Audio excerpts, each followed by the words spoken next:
Hello बच्चों, मैं आपकी उर्मिला टीचर आप सभी का स्वागत करती हूँ। अभी हम पढ़ेंगे बीए। हमारे 4 लेसन इसमें चैप्टर 4 कंप्लीट हो चुके हैं। आज हम 5वां शुरू करने जा रहे हैं, वो है कर्मचारी व्यवस्था। कर्मचारी तो आप जानते होंगे, यानी काम करने वाले व्यक्ति कर्मचारी। उसकी व्यवस्था किस प्रकार से करनी होती है, इसकी शुरुआत यानी प्रस्तावना।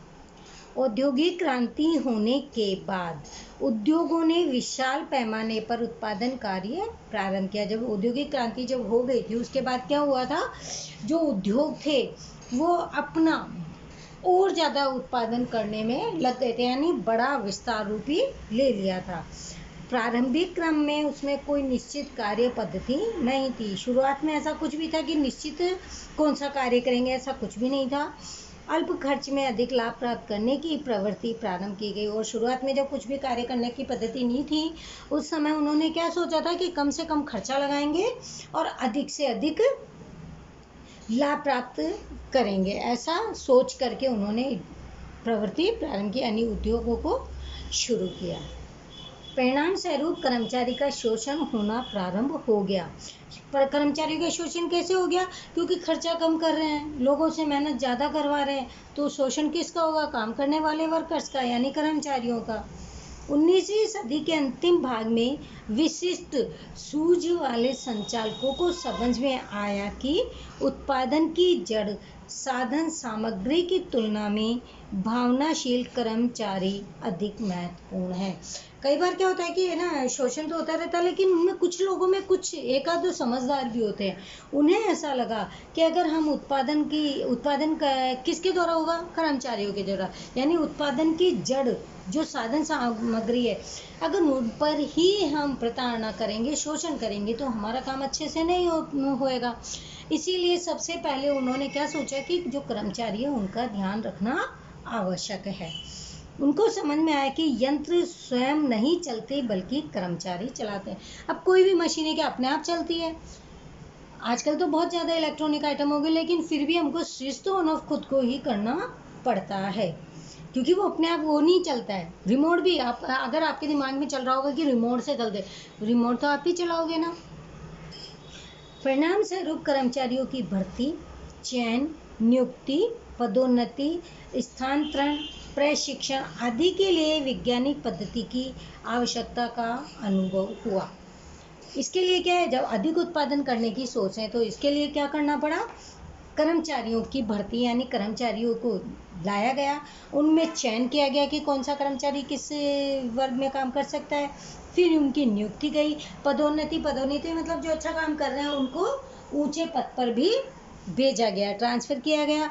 स्थानांतरण, यानी उन्हीं के एक ब्रांच से दूसरी ब्रांच में अगर भेजना है, यानी दूसरे उद्योगों में अगर व्यक्ति को भेजना है, उसे बोलते हैं स्थानांतरण। और प्रशिक्षण, अब कई बार क्या होता है कि ये कंपनियां जो अपने पास रख लेती है, तो कर्मचारियों को ज़रूरी तो नहीं सभी काम आते, तो उन्हें प्रशिक्षण भी दिया जाता है, यानी पहले उस कार्य के बारे में उन्हें समझाया जाता है।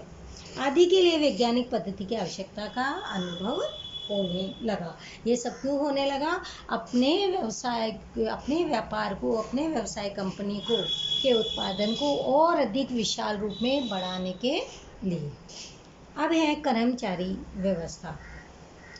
कर्मचारी व्यवस्था का कार्य संचालन के अन्य कार्य जितना ही महत्वपूर्ण है। यह व्यक्ति विकास की प्रक्रिया है। कौन सी? कर्मचारी व्यवस्था। ये जो व्यवस्था है वो व्यक्ति विकास की प्रक्रिया नहीं, व्यक्ति के द्वारा ही विकास किया जा सकता है। पूर्व संचालन में मानव तत्व को चाहिए कि उतना महत्व नहीं दिया जाता था।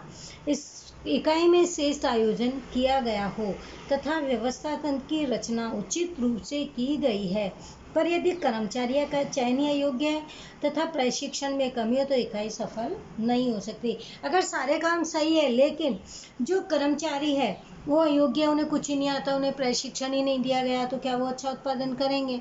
वो अपनी जो भी इकाई है, जो भी कंपनी है, उसमें अच्छा काम नहीं कर सकते, और इकाई इसीलिए, कंपनी इसीलिए सफल भी नहीं हो सकती।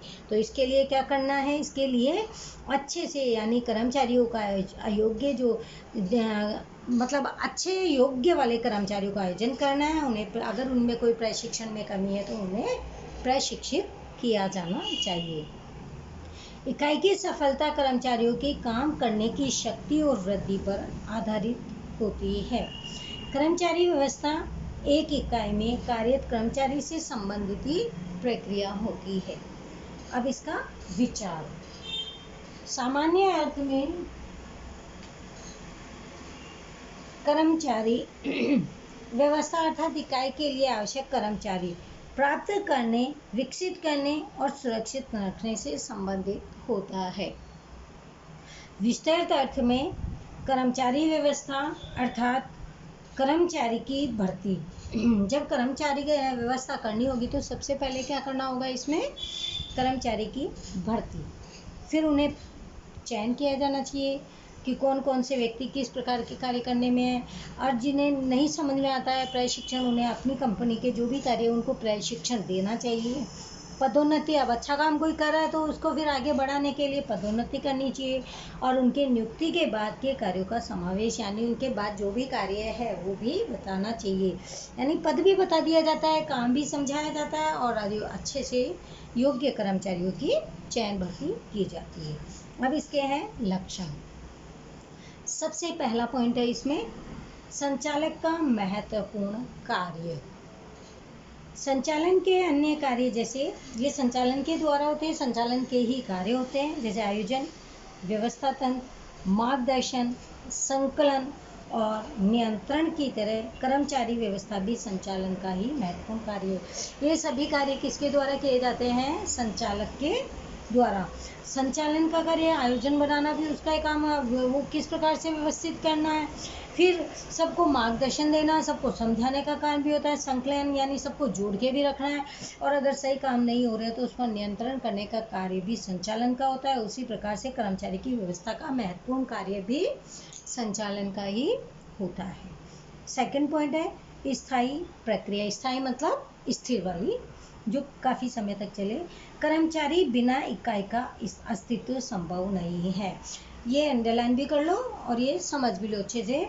कर्मचारियों के बिना इकाई का अस्तित्व संभव नहीं है। जो अगर मान लीजिए कंपनी तो लगा ली, वहाँ कर्मचारी नहीं होंगे तो आपकी कंपनी चलेगी कैसे? चलेगी।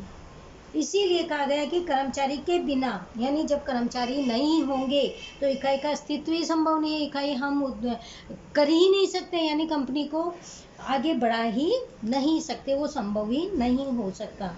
इकाई की प्रवृत्तियां जब तक गतिशील रहेगी तब तक कर्मचारी रहेंगे, और कर्मचारी व्यवस्था का अस्तित्व भी रहेगा। यानी कर्मचारी हैं तो कंपनी है, और कंपनी आगे बढ़ेगी तो कर्मचारी भी उसमें रहते हैं। अर्थात जब कंपनियां ही नहीं रहेगी, गतिशील नहीं रहेगी, आगे की ओर नहीं बढ़ेगी, तो कर्मचारी भी नहीं रहेंगे। थर्ड पॉइंट है मानव संबंधों के साथ संबंध। कर्मचारी व्यवस्था का उद्देश्य योग्य कर्मचारी प्राप्त करके उनका इकाई में श्रेष्ठतम उपयोग करना है। जो योग्य व्यक्ति हैं उनका अच्छे से क्या करना है? उपयोग भी श्रेष्ठ। उपयोग कैसे करेंगे? अच्छे से काम करवा के। कर्मचारी उत्पादन का एकमात्र जीवन साधन है, उसमें भावना और स्वाभिमान है। उसके साथ मानवतापूर्ण व्यवहार अपेक्षित है, क्योंकि यह मानव के साथ संबंधित होता है। अब फोर्थ पॉइंट है प्रवृत्तियां गतिशील होती है। योग्य कर्मचारी व्यवस्था के कारण इकाई का प्रत्येक प्रवृत्ति गतिशील होता है। अगर कर्मचारी हैं, योग्य कर्मचारी हैं, तो इकाई में जो भी काम हो रहे हैं वो भी गतिशील रहेंगे, यानी आगे की ओर बढ़ते रहेंगे। फिफ्थ पॉइंट है अन्य कार्यों के साथ संबंध। संचालन के अन्य कार्य जैसे आयोजन, व्यवस्था तंत्र, मार्गदर्शन, संकलन और नियंत्रण, इनके साथ भी कर्मचारी व्यवस्था का संबंध होता है। 6 पॉइंट है विस्तृत प्रवृत्ति। कर्मचारी व्यवस्था मात्र श्रमिक कल्याण की ही प्रवृत्ति नहीं है, यानी मनुष्यों का कल्याण करे, लोगों का कल्याण करे, ऐसी व्यवस्था ही नहीं होती, परंतु ये श्रमिकों को प्राप्त करने, सुरक्षित रखने, शिक्षित करने और विकसित करने का काम भी कर्मचारी व्यवस्था के द्वारा किया जाता है। 7 पॉइंट है पूंजी खर्च। कर्मचारियों की भर्ती, चयन, प्रशिक्षण और विकास पर किया गया खर्च व्यवसाय का खर्च न मानकर उसे आवश्यक पूंजी खर्च माना जाता है। अब अगर मान लीजिए कि कर्मचारी की जब भर्ती कर रहे हैं तो उसमें पैसा तो लगेगा ही, क्योंकि विज्ञापन भी देना होता है, उनके अलग से व्यवस्था भी करनी पड़ती है, फिर उनमें चयन करेंगे, उन्हें प्रशिक्षण देंगे। अब प्रशिक्षण के लिए अलग से एक समझाने वाला व्यक्ति भी होना चाहिए, क्योंकि उनका और आगे का विकास करने के लिए भी उन्हें समझाना पड़ता है। अब इन सब में जो खर्चा होता है वो व्यवसाय का खर्चा नहीं मानकर उन्हें ये मानना चाहिए कि अभी जो हम खर्च कर रहे हैं, पूंजी खर्च जो कर रहे हैं, वो आगे हमारा ही फायदा होने वाला है, क्योंकि हम पैसा लगा रहे हैं। किसके लिए लगा रहे हैं? अपने व्यापार को आगे बढ़ाने के लिए। अब है महत्व, अभी हमने इसके लक्षण लाभ पढ़े, अब इसका महत्व किसका? कर्मचारी व्यवस्था का। संचालन के क्षेत्र में कर्मचारी संचालन का विशिष्ट स्थान है। अब कर्मचारी संचालन का सबसे मेन स्थान होता है। जैसे जैसे उद्योगों का विकास होता गया वैसे वैसे इसका महत्व भी बढ़ता गया। अब कर्मचारी व्यवस्था में क्या, उद्योग बढ़ते जाएंगे तो कर्मचारी व्यवस्था का महत्व बढ़ने लग गया। कर्मचारियों के बिना व्यवस्था तंत्र आत्मा बिना अस्थि कंकाल जैसा है। अंडरलाइन कीजिए, कर्मचारियों के बिना व्यवस्था तंत्र। जब कर्मचारी नहीं होंगे तो व्यवस्था तंत्र कैसे होगा? व्यवस्था किसकी करेंगे? एग्जाम्पल जैसे कि आत्मा बिना अस्थि कंकाल। अगर शरीर है, हमारा शरीर है, उसमें आत्मा नहीं होगी तो क्या वो व्यक्ति जिंदा है? वो एक कंकाल के समान है, यानी एक ढांचा है। जब तक कि व्यक्ति में आत्मा नहीं होगी, जैसे आत्मा निकल जाती है तो मर नहीं जाता व्यक्ति, वो एक कंकाल बन जाता है। फिर उसी प्रकार उसी प्रकार व्यवस्था तंत्र, यानी कंपनी में क्या होती है? व्यवस्था तंत्र। अब व्यवस्था तंत्र किसकी करेंगे? कर्मचारियों की।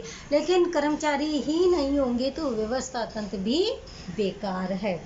कर्मचारियों के बिना व्यवस्था तंत्र यानी आत्मा बिना अस्थि कंकाल जैसा है। जड़ यंत्रों की सुरक्षा उत्पादन में वृद्धि कर सकती। कर्मचारी तो बहुत अच्छे परिणाम दे सकते हैं। जड़ यंत्रों की सुरक्षा उत्पादन में वृद्धि कर सकती।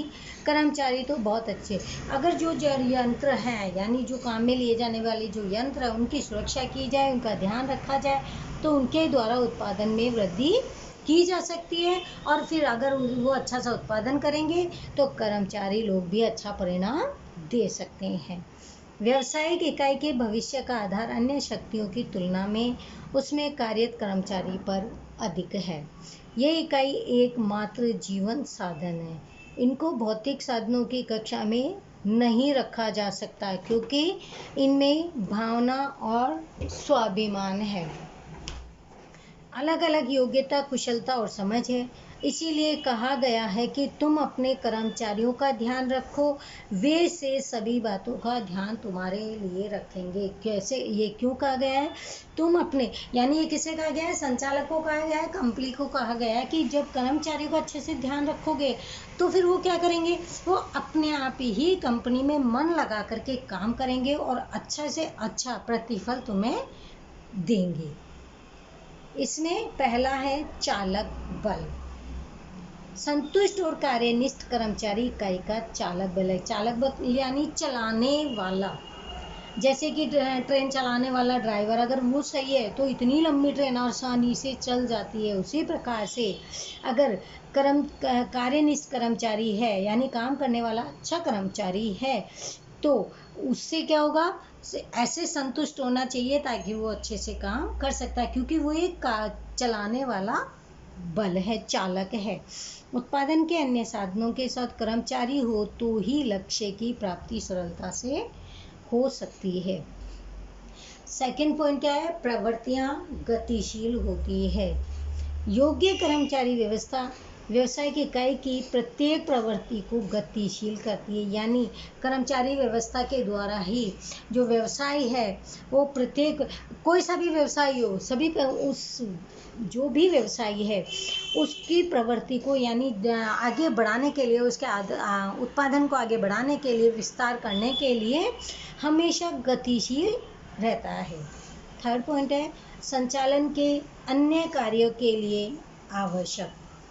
संचालन के अन्य कार्य जैसे कि आयोजन, व्यवस्था तंत्र की रचना, संकलन, मार्गदर्शन और नियंत्रण जैसे कार्यों के लिए कर्मचारी व्यवस्था आवश्यक है। आयोजन, जो आने वाली चीज़ का प्लान बनाते हैं, यानी कल का। व्यवस्था यानी अब आयोजन तो बना लिया लेकिन उसकी व्यवस्था भी करनी होती है, किस प्रकार से काम करना है। रचना यानी पहले कौन सा बाद में कौन सा। संकलन यानी एक दूसरे काम को एक दूसरे व्यक्ति से जोड़ने का। मार्गदर्शन यानी उन्हें राय बताई जाती है। और नियंत्रण, जैसे कि कोई भी गलत काम हो रहा है तो उसको नियंत्रण वहीं पर रोक करके उसको अच्छे से काम करवाया जाए। फोर्थ पॉइंट है, इकाई के हाथ पैर। संचालन में आयोजन का कार्य मानव शरीर के मस्तिष्क जैसा स्थान रखता है। संचालन में आयोजन का कार्य यानी जो हम आने वाले समय के लिए बनाते हैं, वो एक हमारे शरीर के मस्तिष्क जैसा है। हम अपने शरीर से कभी भी कोई चीज़ सोचते हैं तो कहाँ सोचते हैं, माइंड से सोचते हैं, मस्तिष्क से सोचते हैं। तो सबसे मेन स्थान हमारा कौन सा हुआ, मस्तिष्क। उसी प्रकार संचालन में भी आयोजन का कार्य क्या हुआ, सबसे पहले कल क्या करेंगे उसके बारे में सोचना। तो कर्मचारी व्यवस्था मानव शरीर के हाथ पैर का स्थान रखती है। आयोजन का कार्य मानव शरीर, आयोजन एक मानव शरीर के रूप में बताया गया है, यानी आयोजन पहले हम बना लेते हैं, यानी जो हमारा शरीर है वो बना बनाया है। अब उसमें हमारा मस्तिष्क जो है मेन है, उसके द्वारा। मस्तिष्क में तो क्या, माइंड में तो चलता रहता है, लेकिन माइंड से काम थोड़ी कर सकते हैं, माइंड तो सोचने विचारने का काम करता है। लेकिन कर्मचारी व्यवस्था को हम मानव शरीर के हाथ पैर के समान रहती है।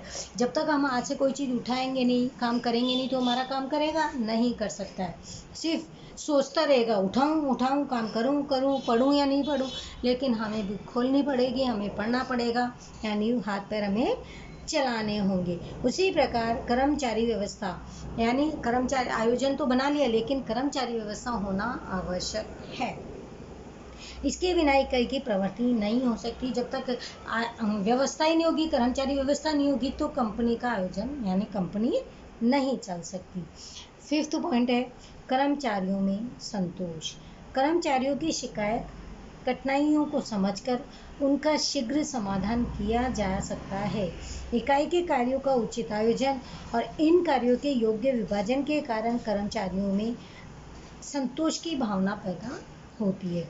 इसमें क्या है, कर्मचारी जो शिकायत करते हैं, उन्हें कई चीज़ों की कठिनाइयाँ होती है, किसी व्यक्ति से कठिनाई होती है, तो जो भी उनकी कठिनाई है वो शिकायत करते हैं। अब उन शिकायतों को समझ करके, सुन करके उनकी समाधान करना आवश्यक है, जिससे क्या होगा, उचित आयोजन भी बना रहेगा और योग्य विभाजित यानी कार्य को योग्य विभाजित करके कर दिया जाए, तो कर्मचारियों में भी संतोष प्राप्त हो जाता है कि हाँ, हमारी समस्याओं का समाधान हो गया है।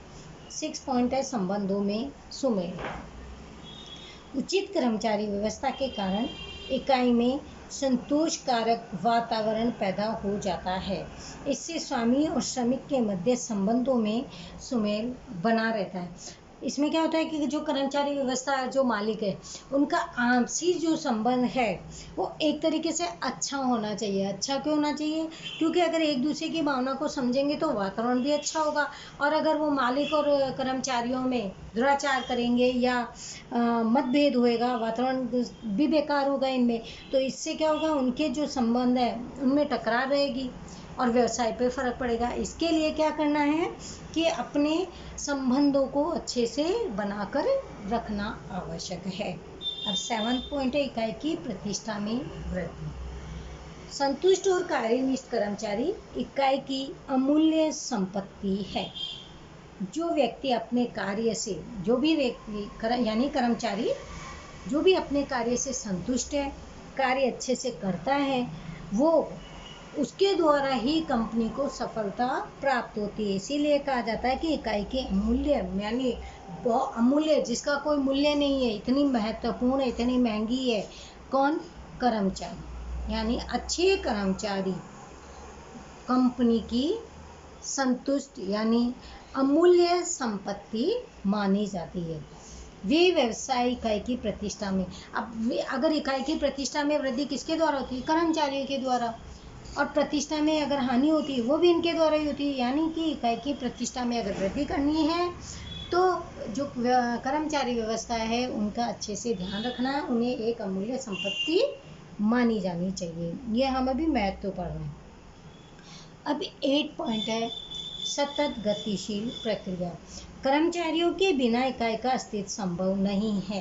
अब कर्मचारी नहीं होंगे तो कंपनी चलेगी ही नहीं, क्योंकि कंपनी चलती किसके पीछे है? कर्मचारियों के पीछे।